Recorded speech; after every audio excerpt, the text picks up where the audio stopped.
Mga kapulutan, ipagluluto ko kayo ng isang masarap na pulutan, bulalo. Pero gagawin natin dyan, deep fried bulalo. So may mga bulalo ako dito, malalaking hiwa. Lalaga lang po natin.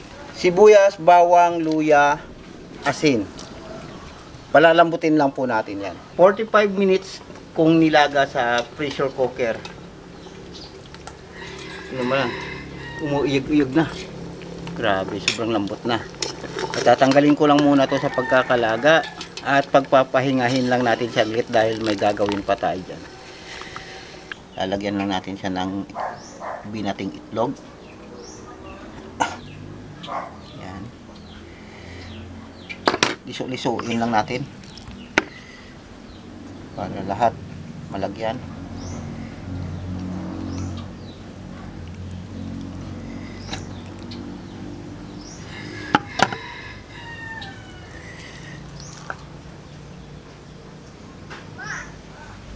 Right. Pwede na yan. Breadcrumbs. Mali. Nagkamali. Ito na yan. Oh, parang madururog na. Tamang-tama lang yung pagkatansya ng ano, yung hindi pa siya masyadong durog. Pangit din naman kapag masyadong durog, parang wala ka nang mahawakan. Ang hirap ibahitin. Yan, pwede na yan. Di-deep fry na natin.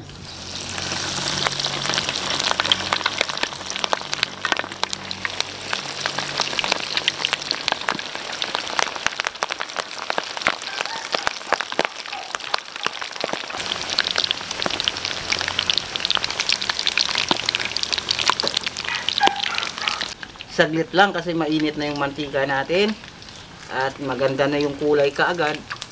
Pwede na nating hanguin. So, tingnan nyo naman, ang ganda ng kulay. Ay. So, alam nyo na yung kasunod nyan. Kapulutan, ito na yung ating deep fried bulalo. So, bago ko lantakan to, pasalamat muna tayo kay Ma'am QS. Maraming salamat po. Ingat po dyan. Kaya ako magsisimula. Dito. Nagbuburaglag na. Look at that. Muscles. Ito tinatawag na muscles. Deep sa ating tamis anghang.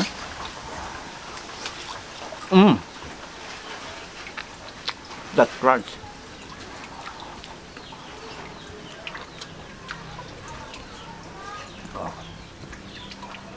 Sarap naman ito.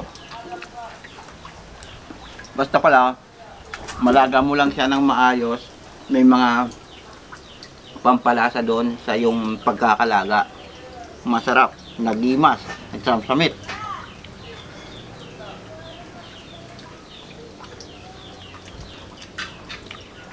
Kung sa Bisaya pa, kinaray namit.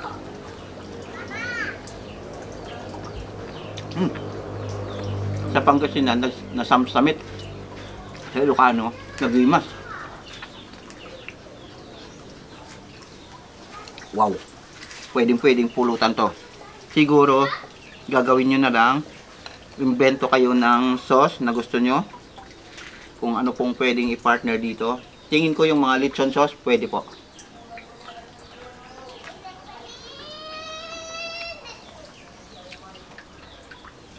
Yung mga nakabote na sauce, yung manglari, pwede po yun.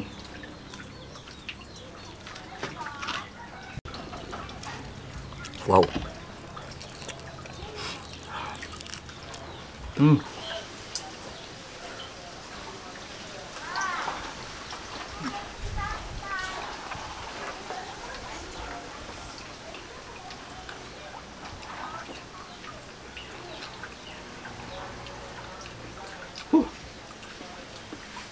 Pudot. Ano kayo masarap na partner dito? Beer o hard? Tingin ko mas bagay dito. Hindi, bagay yung dalawa. Ni-imagine ko kasi umiinom ako ngayon ng beer. Pag ganun mo ng malamig na malamig. sabay crunchy na deep fried bulalo. Yan o, crispy o. Yan o.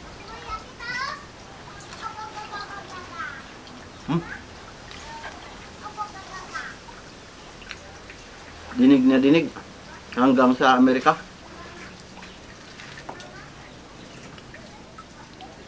Problema lang sa ganitong mga pagkain bulalo, hindi ka makakaubos ng dalawa. Sobrang kapal ng ang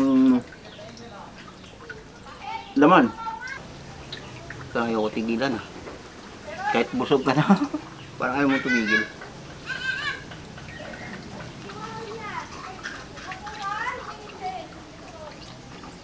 Ketchup bagay, lechon sauce tingin ko bagay din. Sana pala naglagay tayo dito ng sari-saring mga sauce.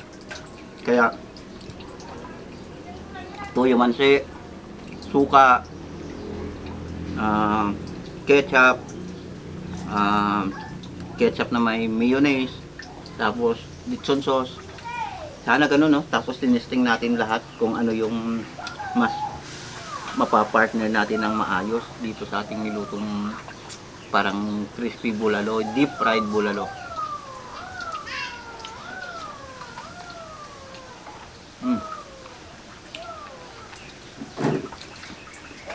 Gusto ko yung pagka gelatinous,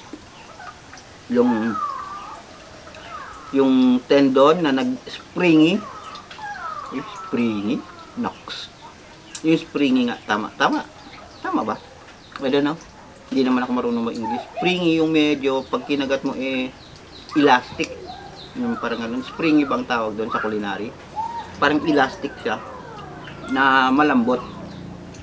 Yun yung texture na kukuha ng aking dila.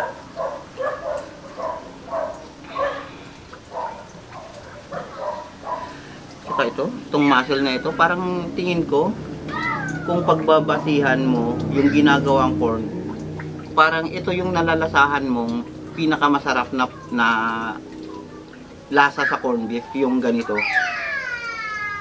Ito yung muscle na ito sa paa, sa bulalo.